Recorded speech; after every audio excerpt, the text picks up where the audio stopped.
தமிழை முத்தமிழ் என அழைக்கின்றோம். இயல், இசை, நாடகம். இயற்றமிழ் என்பது எண்ணத்தை வளர்க்கும், இசைத்தமிழ் உள்ளத்தை உருக்கும், நாடகத்தமிழ் வாழ்க்கையை நடித்து காட்டும்.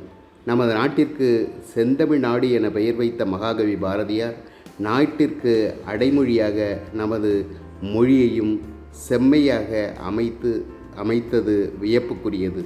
தமிழுக்கு அமுதென்று பேர். தமிழ் தமிழ் என கூற அது அமிழ்து அமிழ்து என ஒலிக்கும் என கூறி மகிழ்ந்தவர் புரட்சி கவிஞர் பாரதிதாசன். இதோடு மட்டுமின்றி தமிழை உயிருக்கு நிகராக மதித்தார்.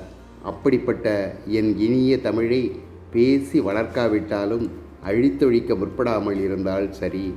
வாழ்க தமிழ், வளர்க தமிழகம். இன்றைக்கு தமிழ் தெரியாது என்பதையே பலர் கௌரவமாக நினைக்கும் சூழ்நிலைதான் உள்ளது.